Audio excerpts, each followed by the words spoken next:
إما يأتينكم مني هدى فمن تبع هداي فلا خوف عليهم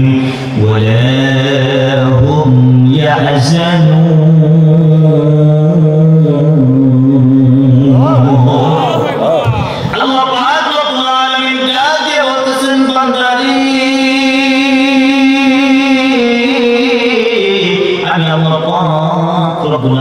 তোমাদেরকে দুনিয়া থেকে ছেড়ে দেওয়ার পরে আমি আল্লাহ পাক রব্বুল আলামিন বলে দিলাম বান্দারে তোমরা যদি এই রাস্তায় চলো তাহলে তোমাদেরকে জাহান্নামের মধ্যে যেতে হবে, আর যদি তোমরা ইহদিনাস সিরাতাল মুস্তাকিমের পথে চলো আমি আল্লাহ পাক রব্বুল আলামিন তোমাদের জন্য জান্নাতুল ফিরদাউসের পথে করে দিলাম। এই বান্দা আমি আল্লাহ পাক রব্বুল আলামিন তোর সমস্ত কথা বলে দিলাম। কথা বলে দেওয়ার পরে শেষমেশ আমি আরেকটা কথা বলে দিলাম ফাইম্মা ইয়াতিয়ান্নাকুম মিন্নি হুদা ফামান তাবিআ হুদায়া ফালা খাউফুন আলাইহিম ওয়ালা হুম ইয়াহজানুন। বান্দারে তোমাদের কোনো টেনশন নেই, তোমাদের কোনো ভয় নাই, তোমাদের ভীতি হওয়ার দরকার নেই। আমি আল্লাহ পাক রব্বুল আলামিন যে সীমারেখাটা দিয়েছি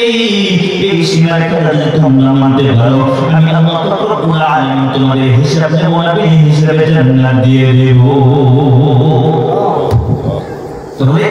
আল্লাহ পাক রব্বুল আলামিন বলতেছেন ওই কোরআন কি করতে হবে, সীমারেখাটা মানতে হবে।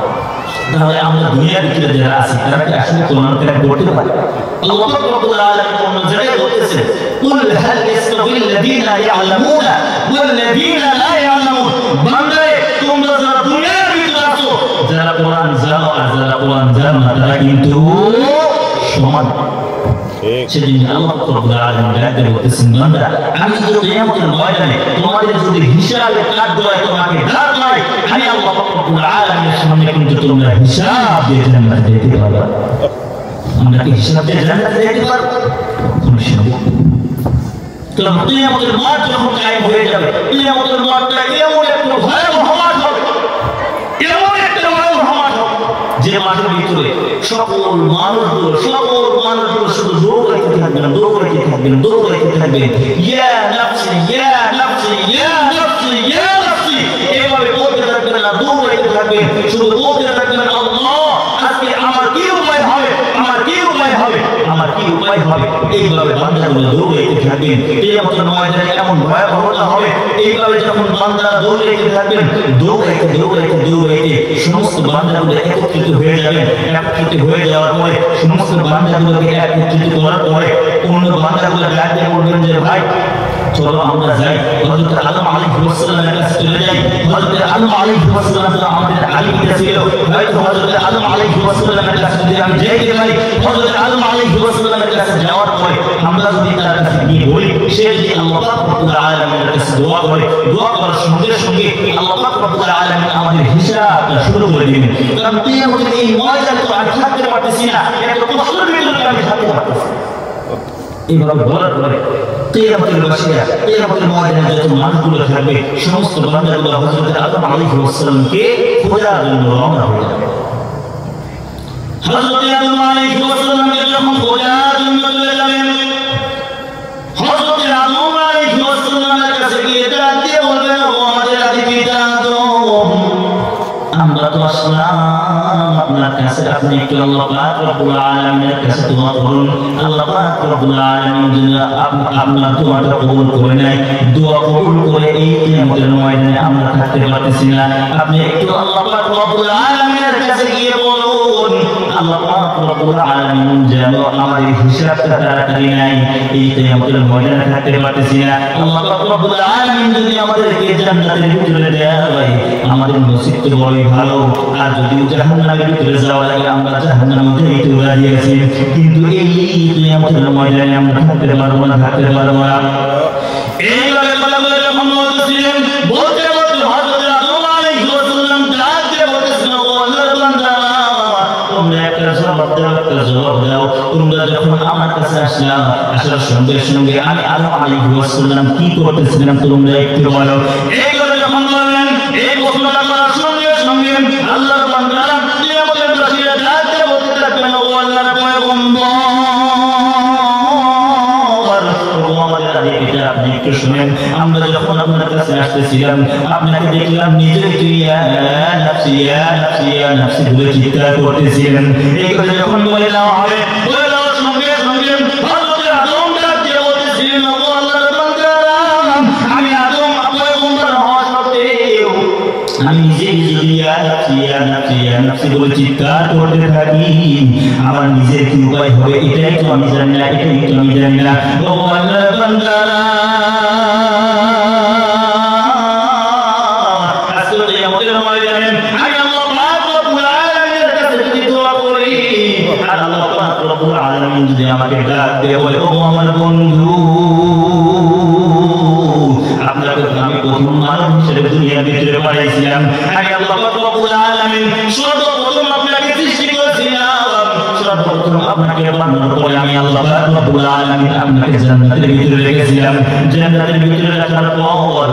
আমি আল্লাহ পাক রব্বুল আলামিন আপনাকে এত ভালোবাসি এত মহব্বত করি মহব্বত করার কারণে আপনাকে জান্নাতের ভিতরে রাখলাম জান্নাতের ভিতরে রাখার পরে আপনাকে বলে দিলাম ও আমার বন্ধু আপনি এই যে জান্নাতের ভিতরে থাকেন জান্নাতের ভিতরে যত নাজ নিয়ামত আছে আপনি এগুলো ভোগ করতে থাকেন এই কথা বলে দেওয়ার পরে আমাকে আল্লাহ পাক রব্বুল আলামিন জান্নাতের ভিতরে রাখলো আমি সকল নাজ নিয়ামতগুলো ভোগ করতেছিলাম সকল নিয়ামতগুলো ভোগ করতেছিলাম তারপরেও জান্নাতের ভিতরে আমার ভালো লাগে না আল্লাহ পাক রব্বুল আলামিন আমাকে ভালো লাগার জন্য আমার সাথে হযরত মা হাওয়াকে সৃষ্টি করে দিলেন সৃষ্টি করে দেওয়ার পরে আমাকে ডাক দিয়ে বলতেছিলেন ও আদম জান্নাতের ভিতরে তোমার যা যা কিছু তুমি করতে পারো কিন্তু ওই যে একটা গাছ দেখা যাচ্ছে ওই একটা গাছের কাছে যেতে পারবে না ওই গাছের কাছে যদি তুমি যাও তাহলে কিন্তু তুমি জালিমের অন্তর্ভুক্ত হয়ে যাবে তাহলে কিন্তু তুমি শয়তান হয়ে যাবে এই কথা আল্লাহ পাক রব্বুল আলামিন শুধু আমাকে একটা অর্ডার করেছিল আমি ওই একটা অর্ডার মানতে পারি নাই আমি আল্লাহ পাক রব্বুল আলামিনের হুকুম অমান্য করে ফেলেছি আমি যদি আল্লাহ পাক রব্বুল আলামিনের কাছে যে আজকে দোয়া করি আল্লাহ পাক রব্বুল আলামিন যদি আমাকে ডাক দিয়ে বলে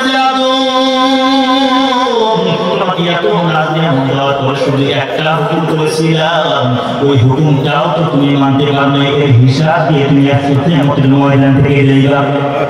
ও আল্লাহর বান্দারা আমি আল্লাহ পাক রব্বুল আলামিনের কাছে হিসাব দিতে পারবো না আল্লাহ পাক রব্বুল আলামিনের সামনে দাঁড়াইতে পারবো না এই কথা যখন বললেন হযরত আদম আলাইহিস সালাম ডাক দিয়ে বলতে থাকলেন ও আল্লাহর বান্দারা তোমরা যাও যাও অন্য আরেকজন পয়গম্বরের কাছে চলে যাও এই কথা যখন বললেন কিয়ামতের ময়দানে বসিলাম কিয়ামতের ময়দানে বসিলাম আরেক পয়গম্বরের কাছে চলে যাবেন আরেক পয়গম্বরের কাছে যখন যাই এই কথা বলবেন ওই পয়গম্বর প্রশ্ন করবেন ও আল্লাহর বান্দারা তোমরা কি শুনলা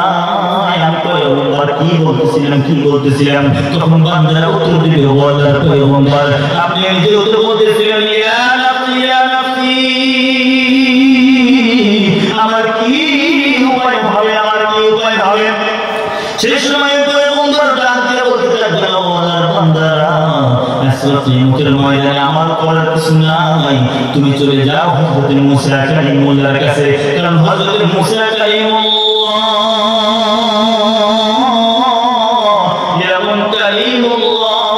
আল্লাহ পাক রব্বুল আলামিনের এমন বন্ধু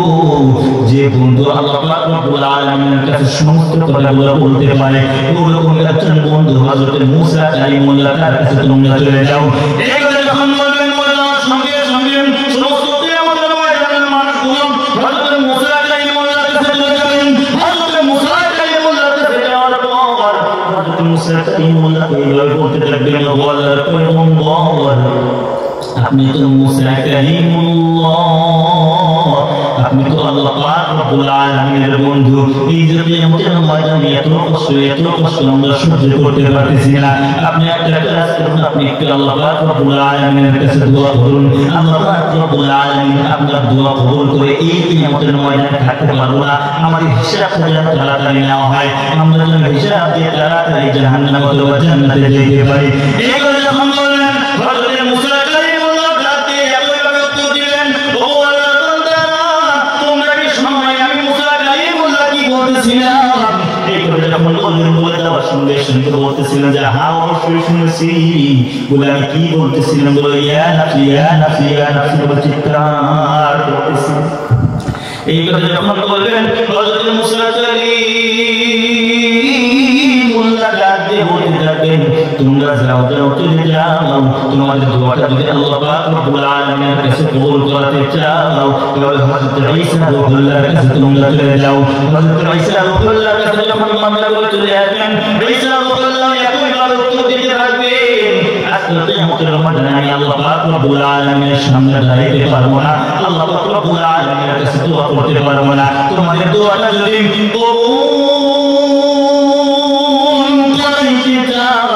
তাহলে হযরত আদম থেকে শুরু করে ঈসা রূহুল্লাহ পর্যন্ত আল্লাহ পাক রব্বুল আলামিন যত মানুষগুলোকে সৃষ্টি করেছিলেন, আদম আলাইহিস সালাম থেকে শুরু করে আজকে কিয়ামত পর্যন্ত পৃথিবীর ভিতরে যত মানুষগুলো সৃষ্টি করেছিল, একজন মানুষের কাছে গিয়ে কাজ হবে না। তোমাদের দোয়াটা যদি আল্লাহ পাক রব্বুল আলামিনের কাছে কবুল করতে চাও তাহলে চলে যাও হযরত মুহাম্মদ রাসূলুল্লাহ সাল্লাল্লাহু আলাইহি ওয়াসাল্লামের কাছে। কারণ ওই নবী আল্লাহ পাক রব্বুল আলামিনের এমন বন্ধু,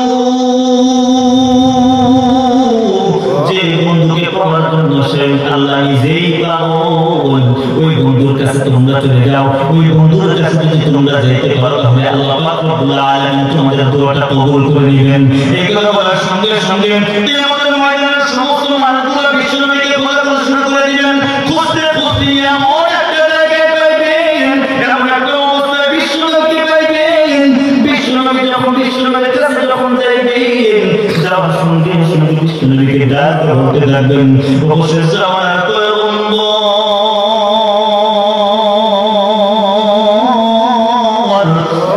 আমরা তো এই বিপদের মধ্যে আছি, আমরা এই কিয়ামতের ময়দানে থাকতে পারতেছি না। আপনি একটু আল্লাহ পাক রব্বুল আলামিনের কাছে দোয়া করুন, আল্লাহ পাক রব্বুল আলামিন যেন আমাদের এই কিয়ামতের ময়দান থেকে তাড়াতাড়ি বিদায় করে দেয়। এই কথা বলার সঙ্গে সঙ্গে বিশ্বনবী হযরত মুহাম্মদ রাসূলুল্লাহ সাল্লাল্লাহু আলাইহি ওয়াসাল্লাম সিজদায় চলে যাবেন। সিজদায় যাওয়ার সঙ্গে সঙ্গে ফেরেশতা জিবরাইল আলাইহিস সালাম চলে আসবেন, আসার সঙ্গে সঙ্গে ডাকে বলতে থাকবেন, ও আল্লাহর পয়গম্বর, আল্লাহ পাক রব্বুল আলামিন শুধু আপনার এই সিজদার অপেক্ষাতেই ছিল। আপনি যখন সিজদা দিয়েছেন, সিজদা দেওয়ার সঙ্গে সঙ্গে আল্লাহ পাক রব্বুল আলামিন আপনার উপরে খুশি হয়ে গিয়েছে, আর আল্লাহ পাক রব্বুল আলামিন আমাকে পাঠিয়ে দিয়েছেন আমার বন্ধু। আজকে কিয়ামতের ময়দানে আমার কাছে কি চাই আমার কাছে চাইতে বলো। এইভাবে যখন বলতে থাকবেন, বলতে বলতে বিশ্বনবী একটা একটা করে বলতে থাকবেন, ও আল্লাহ, তোমার কাছে আমি এই জিনিসটা চাই। এই কথা বলে যাওয়ার সঙ্গে সঙ্গে আল্লাহ পাক রব্বুল আলামিন সেই জিনিসটা দিয়ে দিবেন। বিশ্বনবী এক কথা, বিশ্বনবী যা চাইবেন আল্লাহ পাক রব্বুল আলামিন সমস্ত কিছু দিয়ে দিবেন। কিন্তু বিশ্বনবী হাদিসের ভিতরে বলেছেন যে ব্যক্তি একবার আমি রাসূলুল্লাহ সাল্লাল্লাহু আলাইহি ওয়াসাল্লামের উপরে অন্তর থেকে দরুদ করতে পারবে, আমি বিশ্বনবী হযরত মুহাম্মদ রাসূলুল্লাহ সাল্লাল্লাহু আলাইহি ওয়াসাল্লাম বলে দিলাম কিয়ামতের দিন আমি নবী তাকে শাফাআত করব। কিন্তু কিয়ামতের ময়দানে যখন বিশ্বনবী আল্লাহ পাক রব্বুল আলামিনের কাছে চাইতে থাকবেন, আল্লাহ পাক রব্বুল আলামিন শুধু দিতে থাকবেন, দিতে দিতে দিতে দিতে সমস্ত কাজ যখন শেষ হয়ে যাবে, নবীর সুন্নাত যখন শেষ হয়ে যাবে, তখন শুরু হয়ে যাবে হিসাবের পালা। হিসাবের পালা যখন শুরু হয়ে যাবে, আল্লাহ পাক রব্বুল আলামিন হিসাবের কাজ করার ভিতরে বান্দাকে যখন দাঁড় করাইবেন, বান্দাকে দাঁড় করানোর সঙ্গে সঙ্গে বান্দাকে ডাকতে বলতে থাকবেন, ও আমার বান্দা, তুমি বলো তুমি দুনিয়ার ভিতরে কি কাজ করেছো, তুমি কি কাজ করেছো, ভালো কাজ করেছো কিনা, খারাপ কাজ করেছো, কি কথা তুমি বলতে থাকো। বান্দা তখন একটাও খারাপ কাজের কথা বলবেন না, বান্দা শুধু ভালো কাজগুলোর কথা বলতে থাকবেন। যেন অমুক তাফসীর মাহফিলে গিয়েছিলাম, আমার টাকাটা অমুক মসজিদ চলতো, আমার টাকাটা অমুক মাদ্রাসা চলতো, এক কথায় সমস্ত ভালো কাজের কথাগুলো বলতে থাকবেন, খারাপ কাজের কথা বলবেন না। তখন ফেরেশতাদেরকে ডাক দিয়ে বলবেন, ও ফেরেশতা, তুমি ওই বান্দাকে জিজ্ঞাসা করো সে কি কোনো খারাপ কাজ করে নাই, সে কি কোনো খারাপ কাজ করে নাই, ওই বান্দা তখন তো দিবেন না আমি কখনো খারাপ কাজ করি নাই, দুনিয়ার ভিতরে এক সময় আমি খারাপ কাজ করি নাই। এই কথা যখন বললেন বলে দেওয়ার সঙ্গে সঙ্গে আল্লাহ পাক রব্বুল আলামিন কোরআনুল কারীমের ভিতরে ঘোষণা করে দিয়েছেন ফাতানাল্লাহু আলা قلوبهم وعلى سمعهم وعلى أبصارهم غشاوة ولهم عذاب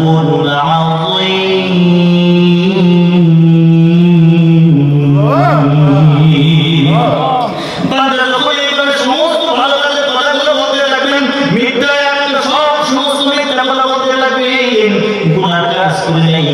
যখন বলতে থাকবেন আল্লাহ পাক রব্বুল আলামিন সাথে সাথে ফেরেশতাদেরকে বলবেন ও আমার ফেরেশতা তুমি আর কোনা দিয়ে চলে যাও তাড়াতাড়ি, তুমি একটা কাজ করো ওই বান্দার জবানের উপর তুমি মোহর মেরে দাও, ওই বান্দার জবানটা তুমি বন্ধ করে দাও। এইভাবে যখন জবানটা বন্ধ করে দেওয়া হবে, জবানটা বন্ধ করে দেওয়ার সঙ্গে সঙ্গে আল্লাহ পাক রব্বুল আলামিন কোরআনুল কারীমের ভিতরে বলেন আল ইয়াউমা নাখতিমু আলা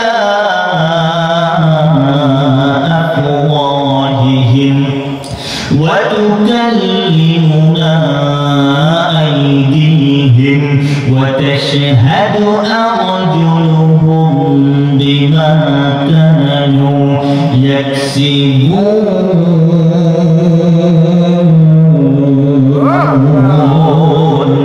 যখন বান্দার জবানটা বন্ধ করে দেওয়া হবে,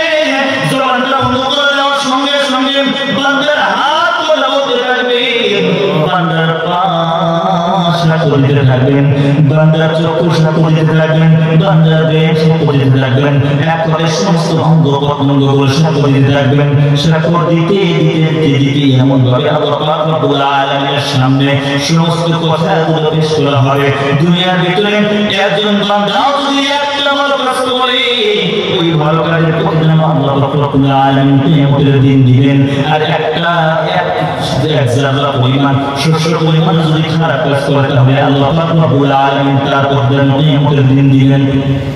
আল্লাহ পাক রব্বুল আলামিনের সামনে যখন সমস্ত কিছু দাঁড় করানো হবে, দাঁড় করানোর পরে আল্লাহ পাক রব্বুল আলামিন তখন ফেরেশতাদেরকে ডাক দিয়ে বলতে থাকবেন ও আমার ফেরেশতারা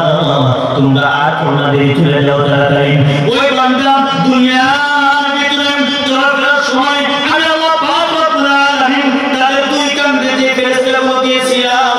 তার যে নেকি আর বড়িগুলো রেখেছিল, এই নেকি আর বড়িগুলো রেখেছিল ওই আমলনামাটা তোমরা নিয়ে আসো। ওই আমলনামাটা নিয়ে আসার পরে এই বান্দার হাতে তোমরা দিয়ে দাও। এই করে যখন বলবেন বলে দেওয়ার সঙ্গে সঙ্গে ফেরেশতাগুলো যখন আমলনামাটা নিয়ে আসবেন, আমলনামাটা নিয়ে আসার সঙ্গে সঙ্গে বান্দার সামনে যখন আমলনামাটা দিয়ে দেওয়া হবে, বান্দার সামনে আমলনামাটা দিয়ে দেওয়ার সঙ্গে সঙ্গে বান্দা ডান হাত লাগাইতে চাইবে কিন্তু ডান হাত লাগাইতে পারবেন না। বান্দা যখন বাম হাত লাগাইতে চাইবেন বান্দা বাম হাত লাগাইতে পারবেন না। তখন আল্লাহ পাক রব্বুল আলামিন ফেরেশতাদেরকে ডাক দিয়ে বলতে থাকবেন ও আমার ফেরেশতারা তোমরা একটা কাজ করো, আমার ওই বান্দার বুকটা তোমরা ছিদ্র করো, বুকটা তোমরা ফাড়ো, ফাড়ার পরে ওই বান্দার বাম হাতটা তোমরা পিছন দিকে করে দাও, বাম হাতটা তোমরা বুকের ভিতর দিকে পিছন দিকে দিয়ে দাও। এই করে যখন বলা হবে বান্দার সিনাটা ভাগ করে বলা হবে, বাম হাতটা যখন পিছন দিকে চলে যাবে, পিছন দিকে চলে যাওয়ার পরে যখন বান্দার হাতে যখন আমলনামাটা দেওয়ার জন্য যাবে, আমলনামাটা যখন বান্দা বাম হাতে আমলনামাটা পাবে, বাম হাতে আমলনামা পাওয়ার পর আল্লাহ পাক রব্বুল আলামিনের কাছে মনে মনে বলতে থাকবেন ও আল্লাহ তুমি তো এত কষ্ট করার পরে আমাকে বাম হাতে আমলনামাটা দিলা, কিন্তু এই আমলনামাটা আমি পড়বো কিভাবে? কারণ আমার হাতটা রয়েছে পিছন দিকে আর মুখটা আমার রয়েছে সামনের দিকে।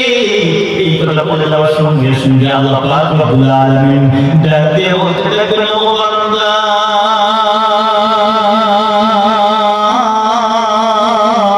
আমি আল্লাহ পাক রব্বুল আলামিন এমন আল্লাহ,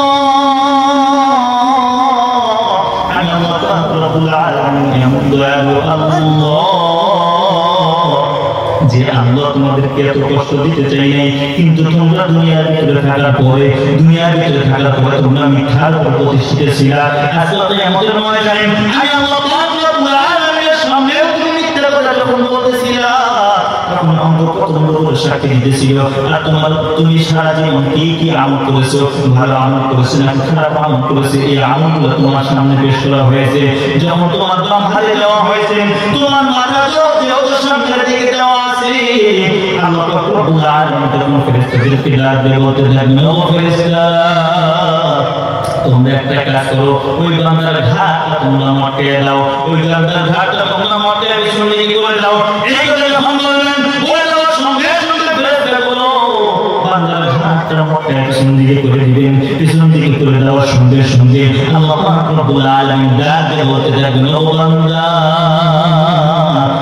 তুমি যে আমলনামাটা পাইছো, এই আমলনামাটা তোমরা করতে থাকো, তুমি করতে থাকো। যখন এই কথা বললেন বান্দা তখন ডাক দিয়ে বলতে থাকবেন, দুনিয়ার ভিতরে আমি মূর্খ ছিলাম, দুনিয়ার ভিতরে আমি পড়াশোনা জানতাম না, আজকে কিয়ামতের ময়দানে এই আমলনামা কিভাবে পড়বো। আল্লাহ রাব্বুল আলামিন তখন ডাক দিয়ে বলতে থাকবেন, বান্দা আমি আল্লাহ রব্বুল আলামিন তোমার মাথার ভিতরে এমন জ্ঞান দিয়ে দিয়েছি, তুমি যখন তোমার আমলনামার দিকে তাকাইবা তখন তুমি এমনি করতে পারবা। আল্লাহ পাক রব্বুল আলামিন কোরআন কারীমের ভিতরে বলেছেন, ইকরা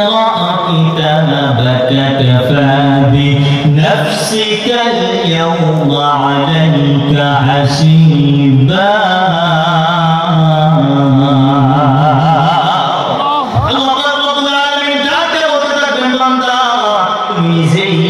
তোমার আমলনামাটা পড়ো আর তুমি নিজেই সিলেকশন করে নাও, তুমি জান্নাতি না জাহান্নামী।